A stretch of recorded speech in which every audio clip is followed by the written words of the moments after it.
Hola, ¿qué tal amigos? ¿Cómo están? Gracias por estar aquí con nosotros, gracias por acompañarnos ya, por fin Jorge, en un segundo capítulo. ¿No estás emocionado? Bastante, no se nota mi cara de felicidad. No, la verdad es que es un proyecto que hemos tratado de levantar para todos ustedes, todas y todos ustedes, y que estén informados al menos de algunos temas de relevancia nacional, y hoy no es la excepción. Y que tengan que ver con derecho, con nuestros derechos, Bueno, con sí. las leyes. Por contrato estoy obligado a hablar de eso, pero bueno, el día de hoy vamos a tocar una reforma que ha sido sumamente polémica, que es la reforma a la Ley Federal de Telecomunicaciones, que se publicó en el Diario Oficial de la Federación el pasado 16 de abril. Correcto. Aquí miren, tenemos en el libreto que tenemos que darles algún seguimiento, un antecedente. Básicamente nos quieren espiar. No, no es cierto. Es una reforma muy delicada, ¿no crees? Sí, es muy delicada porque toca derechos muy importantes de nosotros, todos los gobernados, llámense personas físicas o morales, derechos a la privacidad que hoy en día están muy protegidos y están muy en boga, y sobre todo por el riesgo que implica este tipo de reforma, lo que ya vamos a tocar más adelante, el riesgo latente de violentar derechos humanos. Y yo creo que esto cobra importancia porque de nueva cuenta vemos cómo se pone en peligro un derecho humano, un derecho fundamental, incluso que está consagrado en la Constitución, de nueva cuenta amenazado por una ley secundaria, es decir, una ley federal, ¿no? Lo bueno es que ya no le están apuntando a la cabeza. O sea, si esto fuera una reforma constitucional, a mí me daría bastante miedo. Pero gracias a los astros es una ley a la Ley Federal de Telecomunicaciones. Es un tema que nos han estado preguntando mucho en nuestras redes sociales. Por favor, síganos, no dejen que este proyecto muera.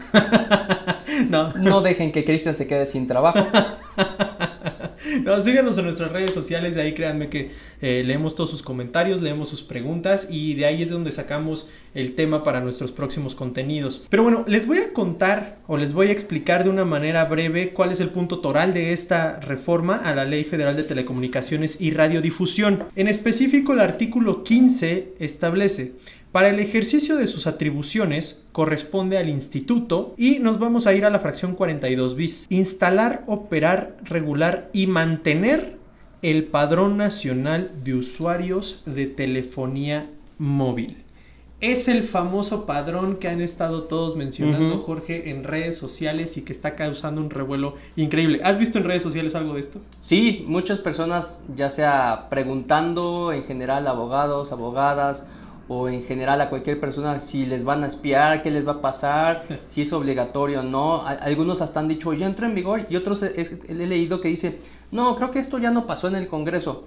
Lamento informarles que ya desde el 16 de abril se publicó y ya es obligatoria esta ley. Y esto es importante porque también, en todas las modificaciones que se le han hecho, el Padrón Nacional de Usuarios de Telefonía Móvil, según el artículo 180 ter también de esta modificación, de esta reforma, dice: el Padrón Nacional de Usuarios de Telefonía Móvil contendrá sobre cada línea de telefonía móvil la información siguiente, y viene una serie de 10 fracciones.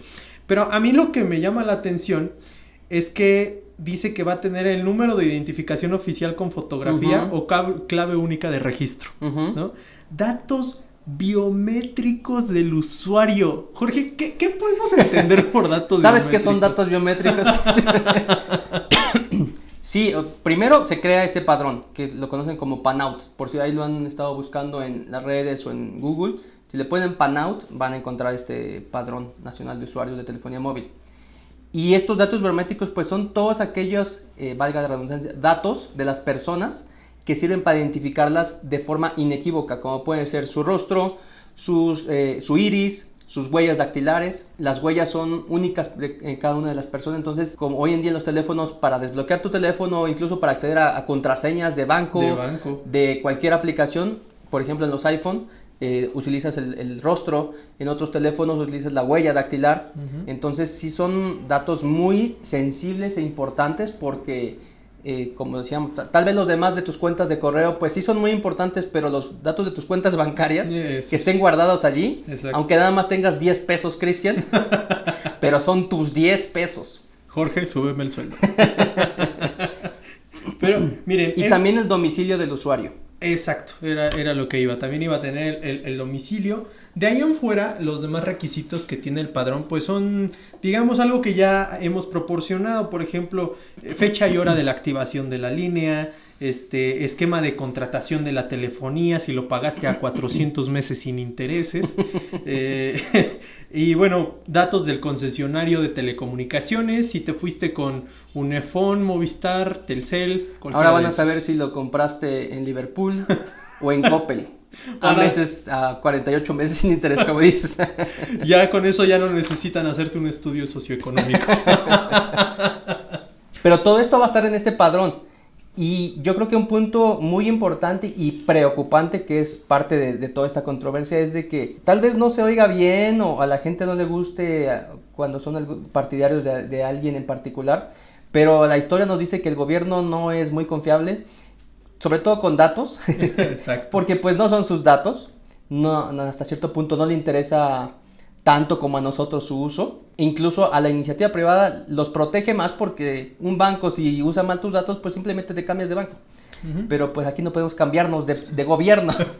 No, mejor me voy a otro gobierno, pues no. Entonces el uso, la conservación y la protección de estos datos es lo preocupante, porque además ya hay antecedentes de esto. El gobierno mexicano en años anteriores ha tenido esta información. No vamos a señalar a gobiernos en específico, pero empieza con C y acaba con Calderón, ¿no?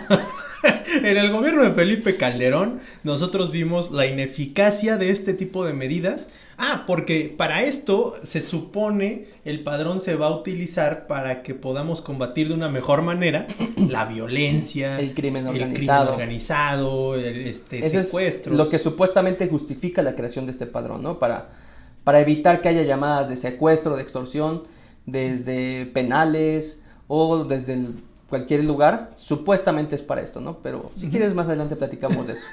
No, es interesante también ver este punto de vista de que la mayor parte de las llamadas de extorsión vienen desde un penal, porque estaba viendo, estaba escuchando en el radio una opinión muy interesante en donde te decían, bueno, vamos a combatir con esto las llamadas de extorsión. Entonces, vamos a pedirle a alguien que está en un penal que vaya y registre su iris, su huella dactilar. O ya parece que la gente de AT&T o de cualquier compañía va a ir, me permite el acceso a la celda número 355 para que me dé sus datos personales. Exacto.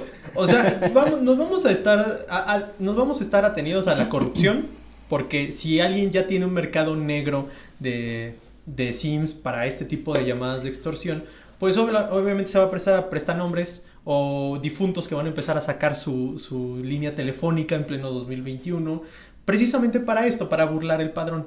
Y yo creo que no solamente se trata de proteger los datos de la gente, sino que esto va a dar puerta a todavía peores prácticas para llevar a cabo la extorsión, desde mi punto de vista.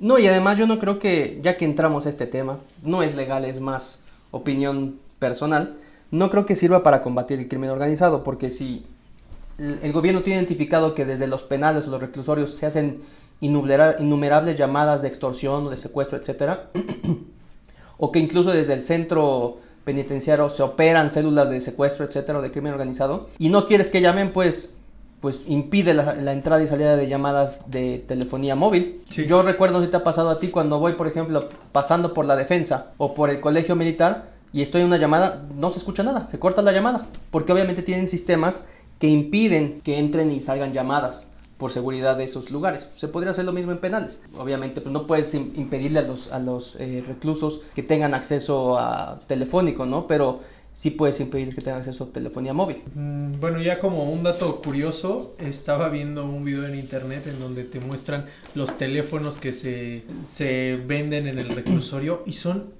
pequeñísimos. O sea, ¿en serio? No, pero pequeñísimos, te lo juro. O sea, juro. tecnología que ni Steve Jobs tenía. Ajá, o sea, se ve, dentro de todo se ve muy primitivo el dispositivo.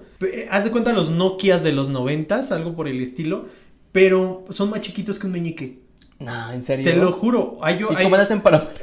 Ya me imagino al recluso algún apodo que se te ocurra de los que tienen algunas personas bueno, cualquier persona. y que con sus dedos así no muy delicados de pianista esté intentando marcar. El chiste es de que vi ese tipo de dispositivos muy rudimentarios, pero dentro de todo, pues, digamos, peligroso. Ya que estamos entrados al tema del combate al crimen organizado, que fue estas políticas tan controversiales de Felipe Calderón, en el 2009 trató de hacerse algo parecido. No sé si lo recuerdas. El famoso Renault. Yo cuando lo escuché, les voy a ser honesto, pensé ¿Me que dijiste hablábamos el del coche carro. Renault? ¿A poco los coches Renault te pedían estos datos cuando comprabas un auto Renault? Y ahora, déjame, te digo que este padrón, el Renault. ¿Renault? Sí, ese es en español, no es en francés. El Renault sí es una marca francesa. Ok, ¿Renault? Renault. Ok. El Renault tenía solamente que ligar el número de teléfono con el CURP. No había otra cosa, según yo. Y no funcionó. Bueno, sí funcionó, pero mira, si te causa dificultad de pronunciar Renault, es Registro Nacional de Usuarios de Telefonía Móvil. Sí funcionó, el problema, o sea, funcionó porque recababa esos datos, pero el problema es de nuevo la seguridad de esos datos que se empezaron a filtrar y se empezaron a mandar a otras personas que no tenían por qué tener estos datos y se utilizaron para muchas cosas que no eran el fin de este padrón, de este Renault. Lo mismo que puede suceder hoy en día como lo denominan en algunas redes o en algunas páginas, Renault 2.0. Véase Wikipedia. Yo creo que no va a pasar lo mismo con este. Porque el gobierno, mira, ya, no hay corrupción, pañuelo blanco, ya. Abrazos, no balazos. Abrazos, espionaje, no balazos. A ver, ahorita que dijiste esta palabra, porque a mucha gente está preocupada por esto. Con este registro, con este padrón de esta reforma, ¿se le va a espiar a la gente? Hubieran visto. Voy a poner la cara de Jorge. Para los que nos están viendo en YouTube, ya la vieron. En Spotify, síganos. Los que están en Spotify, de nuevo, vayan a YouTube. Pero sí, Jorge, ¿nos van a espiar? Yo te pregunté primero, Cristian. La respuesta es que sí. No lo sabes tampoco, Cristian. Ese es uno de los riesgos, que no sabes para qué se van a utilizar estos datos, porque la reforma te dice que en teoría es para combatir este tipo de delitos, de delincuencia organizada, pero señala que únicamente los podrán proporcionar el Instituto Federal de Telecomunicaciones a las autoridades competentes, ya, pero no te establece mecanismos o situaciones particulares en las que estas autoridades competentes, llámese como se llamen, te los podrán solicitar. Si es, por ejemplo, el Ministerio Público, pues el Ministerio Público generalmente puede hacer investigaciones de todo tipo cuando se le hace de su conocimiento un posible delito, la comisión de algún delito, ya sea local o federal, y puede girar oficios, investigar, etcétera, etcétera. Pero cuando se trata, por ejemplo, de intervenir comunicaciones o privar la libertad de alguien, se requiere la autorización de un juez. Claro. Obviamente, si quieres arrestar a alguien, necesitas una orden judicial. Pero también para intervenir comunicaciones, es decir, en palabras llanas y comunes, espiar a alguien, necesitas la autorización judicial. A mí es lo que me preocupa, lo ambiguo que es autoridad competente en la ley. Porque si le damos facultades al Ministerio Público o incluso al fiscal general, por decirlo, para que lo haga, pero sin autorización de un juez, estamos hablando, yo creo, de una violación muy grande a derechos humanos, y entre ellos el derecho humano a la privacidad.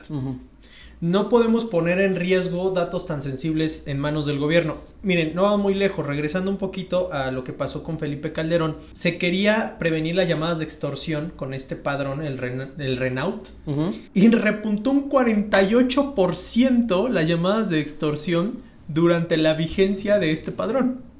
Estamos hablando de un fracaso. Es que ya rotundo. le diste más datos a los delincuentes. Necesitaba su CURP para saber quién era. Ya no llames al azar. Ya no llamas para ver si te creen lo que le dices. Sí. Ya le llamas por nombre. Exacto. O sea, ya no solo tienes un número, ya tienes sus datos personales como nombre, apellido, fecha de nacimiento con el CURP.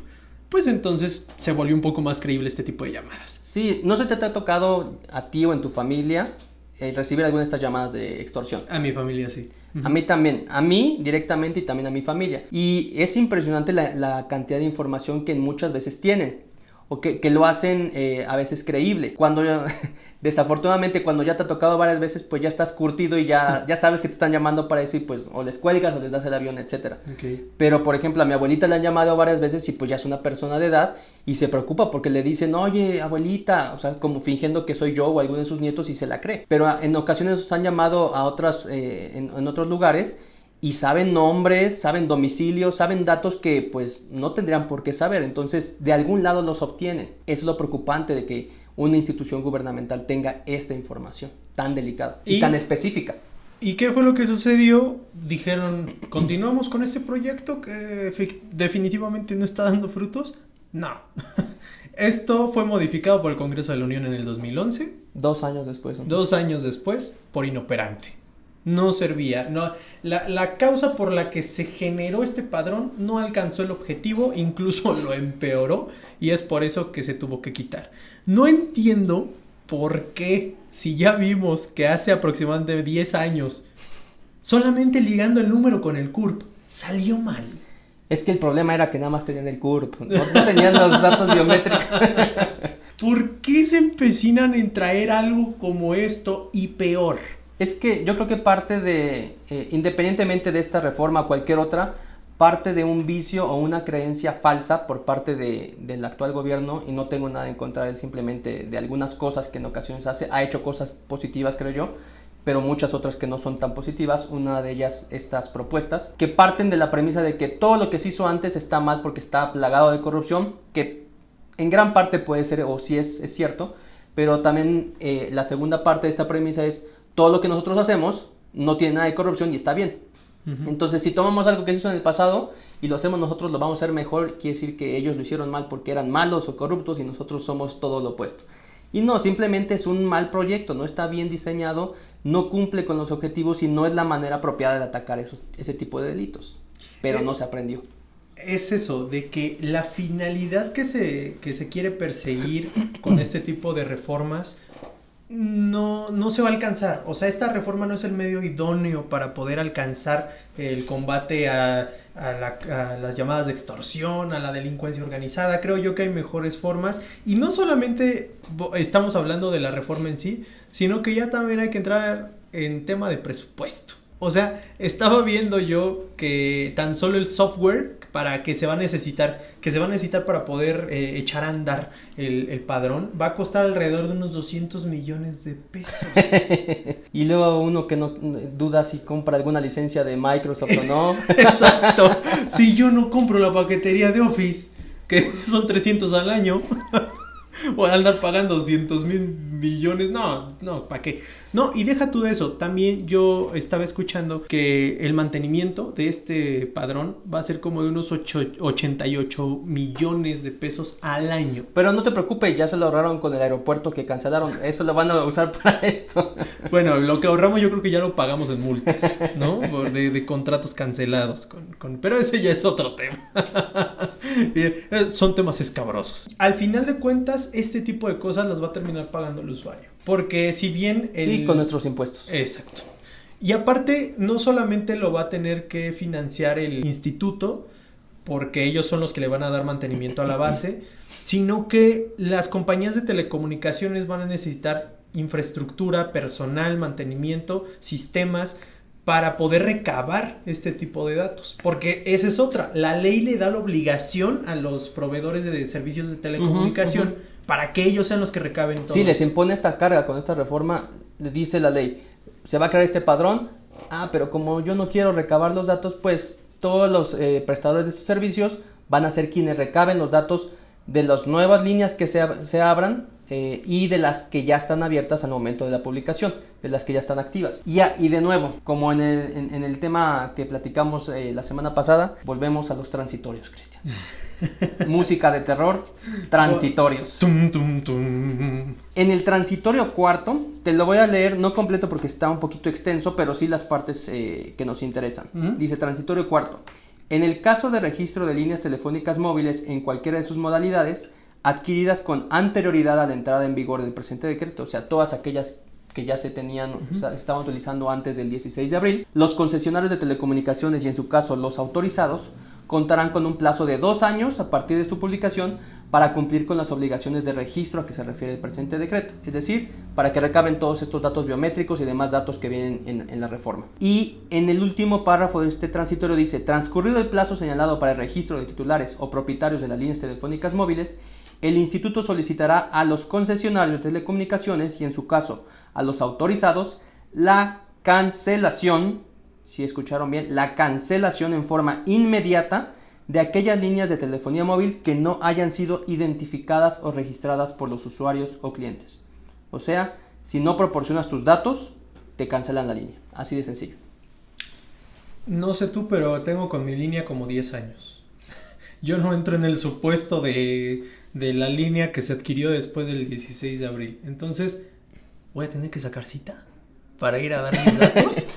No, en teoría la reforma señala que las empresas concesionarias o que presten este tipo de servicios podrán o tendrán que recabar estos datos, ya sea de forma personal, sacando, como tú dices, citando a las personas, que no creo que lo hagan de esa manera, va a ser muy complejo, millones de personas, o de forma digital. Tal vez les envíen un correo, les digan accede a este portal o llama por teléfono, etcétera, y ahí van a recabar esos datos. O a través de las aplicaciones móviles. También a través de las aplicaciones que ya tengas registradas tal vez en tu celular, con los datos biométricos, etcétera.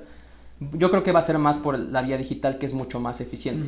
Pero el punto, lo peligroso es que si tú no estás de acuerdo y no quieres darlos, no quiero dar mi huella, mi iris, mi rostro, etcétera, los datos biométricos o cualquier otro dato, pues te van a cancelar la línea. Y era lo que yo les decía, o sea, imagínense, yo como empresa, por ejemplo, soy AT&T, tengo que recabar estos datos, no tengo la infraestructura para saber la cara de mis usuarios. Van a tener que invertir, sí. Una de dos, o lo va a tener que invertir o empezar a hacer alianzas que también van a costar dinero. Es como, a ver, ¿quién sí los tiene? Sí, subcontratar a alguien para que me recabe esta información. Ajá. O, ¿sabes qué? ¿Quién los tiene? Apple, ¿no? Dices, bueno, oye, no seas malo, mis usuarios... Silicon Valley, hazme un descuento, exacto. ¿Cuánto me cobras? Oye, tú sí puedes tener esa o tecnología. Hong Kong, Huawei, ¿cuánto me cobras? Exacto, es que es eso, de que a fin de cuentas va a ser dinero para las compañías de telecomunicaciones. Y es una empresa, es decir, es un negocio que está destinado para tener ganancias. Si el gobierno le pone un gasto más a este tipo de compañías, se va a ver reflejado en el gasto de los usuarios, definitivamente. Sí, probablemente aumenten la tarifa. Claro, entonces yo creo que los únicos afectados de todo esto, pues vamos a ser nosotros. Entrando un poquito más al punto de vista jurídico, ¿crees que transgreda un derecho humano como el derecho humano a la privacidad, por decirlo así? Yo creo que sí. Por un lado, transgrede el derecho humano a la privacidad porque estás proporcionando estos datos sensibles y te están obligando casi a... Bueno, no te están obligando, pero están diciendo, si no me los das, no tienes derecho a una línea telefónica, te cancelo tu línea, y si quieres sacar otra, tienes que proporcionarlos para que te la puedan abrir en la compañía que tú quieras. Te están limitando esa libertad de tú contratar y tener una línea telefónica, acceso a telecomunicaciones, etcétera. Y también tu derecho a la privacidad, porque son datos muy sensibles, muy peligrosos que cualquier otra persona los tenga. Entonces yo creo que sí te están violando derechos humanos por el simple hecho de que existe el padrón y que tengas que proporcionar esta información, y también por el hecho de que te digan, si no me los das, pues te cancelo la línea. Es algo autoritario. Y miren, la simple existencia del padrón ya conlleva peligro. O sea, puede que no haya una violación en sí en la simple existencia. A mí lo que me preocupa es cuando dice que esta información se le dará a las autoridades competentes. Sigo muy incómodo con ese término. ¿Quiénes son las autoridades competentes y cómo van a poder tener acceso a nuestra información? Porque esto tiene que ser, al menos, espero yo, con la orden de un juez. Pero si no se hace con la orden de un juez, o sea, esto ya sería una violación flagrante. Sí. Muy dura. Este tipo de casos ya se había estudiado en la Suprema Corte de Justicia de la Nación, en un libro que Jorge y yo estamos leyendo. Bueno, yo ya terminé de leer, Jorge apenas inició. Se lo recomendamos mucho. Que se llama Voto en Contra. Muéstralo, no creo que haya problemas. Sí, no creo que haya problemas. No nos van a pagar regalías ni nada por el estilo. Pero bueno, es este libro que es Voto en Contra, del ministro José Ramón Cosío Díaz, ex ministro de la Suprema Corte. Y básicamente en este libro nos relata todos los votos que tuvo en contra de la mayoría del pleno de la Suprema Corte cuando él fungió como ministro. casos emblemáticos. Y él habla en uno de sus capítulos que en el 2012 hubo una acción de inconstitucionalidad promovida por la Comisión Nacional de los Derechos Humanos en contra de unos artículos del Código Penal Federal y precisamente de la Ley Federal de Telecomunicaciones, en donde se autorizaba al fiscal general para que pudiera acceder a la geolocalización de un teléfono móvil sin la orden de un juez. Intervenir un dispositivo móvil. Ajá, intervenirlo sin la autorización de un juez. La ministra ponente, que no recuerdo el nombre de la ministra, ella decía que pues dadas las circunstancias de inseguridad de nuestro país, era necesaria la medida. Efectivamente. Se justificaba que te sigan y te espíen. Que no era, la ministra decía, no es una privación de los derechos. Es decir, no es un ataque directo a tus derechos, sino es un simple acto de molestia. Es decir, un acto preventivo. Uh-huh. ¿Tú crees que acceder a tu geolocalización, espiarte, es un acto preventivo para violación a derechos humanos? Claro que no. En lo personal no creo. Definitivamente no.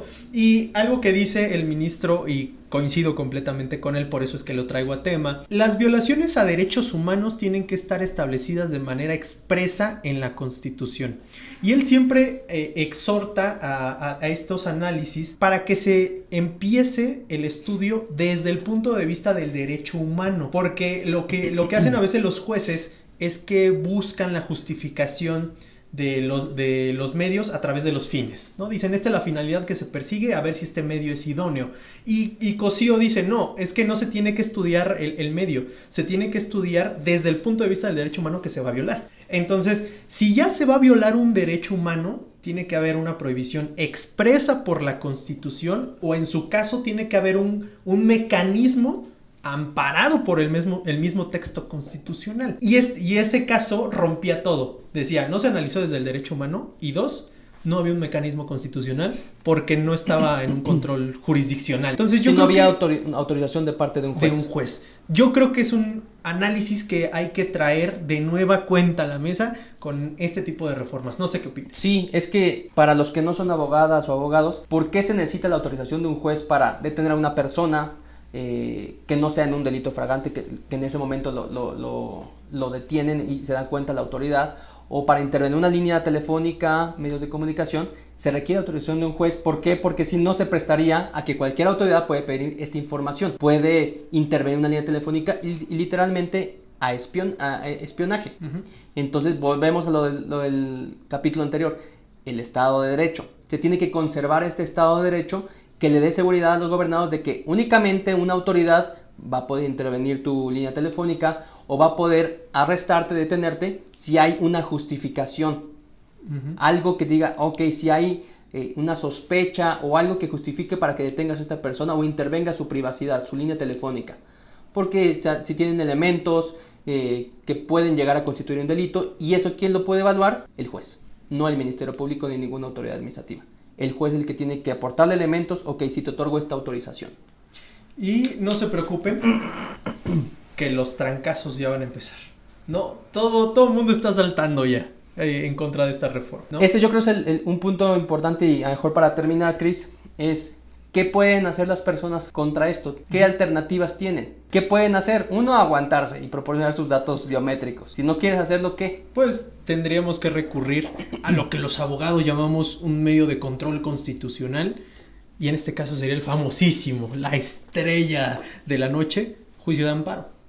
Puedes promover un juicio de amparo. Indirecto, evidentemente. O si ya vives del erario público, ¿no? Si tu cheque ya lo firma el gobierno federal, puedes interponer una acción de inconstitucionalidad, ¿no? O esperar a como ya se va a interponer una acción de inconstitucionalidad por parte del Instituto Federal de Telecomunicaciones. Ya se autorizó por el consejo de este instituto a interponer una acción de inconstitucionalidad de esta ley, la cual, en caso de que se decrete, pues beneficiaría en general a todos los gobernados. Ya no le di seguimiento, pero también estaba viendo que las bancadas del PRI, del PAN y creo que del también PRD muy probablemente también iban a promover una acción de inconstitucionalidad. Los efectos de estos mecanismos sí es importante señalarlos, porque el juicio de amparo solamente le va a beneficiar a quien lo promueve. No, la sentencia no tiene un alcance general, simplemente si tú, Jorge, promoviste el juicio de amparo, tú, Jorge, si te lo otorgo, eres el que va a ser beneficiado. Salvo que se decrete una declaratoria general de inconstitucionalidad por parte de la Corte. Que por lo que veo no hay manera que la Corte declare constitucional esto, pero ya nos ha dado sorpresas. Uno nunca sabe. Pero promoverán amparos indirectos, de hecho muchas personas ya lo han promovido. Algunos de ellos ya han tocado conocer al famoso juez Sí. Juan Pablo Gómez Fierro, y ya ha otorgado varias suspensiones provisionales y definitivas. Y me sigue preocupando porque el discurso de presidencia sigue siendo el mismo. Si el Poder Judicial sigue frenando la transformación republicana, va a haber modificaciones, pero a la Constitución. Eso es lo que sigue diciendo Presidencia de la República, que es algo que ya habíamos tocado en el capítulo anterior. Si quieren saber nuestros puntos de vista sobre estas modificaciones constitucionales, pues vayan a ver el podcast anterior. Pero bueno, si no quieren esperar a que salgan las acciones de inconstitucionalidad, pues en Bufete Bautista y Asociados estaremos muy gustosos de esperarlos para hacerles su amparo indirecto en contra de esta reforma. Tienen 30 días a partir de su publicación, así que el 16 de mayo se vence el plazo para presentarse. Tú no los limites, tú deja que vengan. No, la verdad es que estamos muy contentos de poder llegar a ustedes. Por favor, síganos en todas nuestras redes sociales. Jorge, como siempre, un gusto estar contigo en este podcast. Igual, Cristian, gracias por este capítulo y por invitarme. No tengo de otra, es mi jefe. Nos vemos en el siguiente capítulo. Yo soy Cristian Guerrero. Yo soy Jorge García. Nos vemos en la siguiente.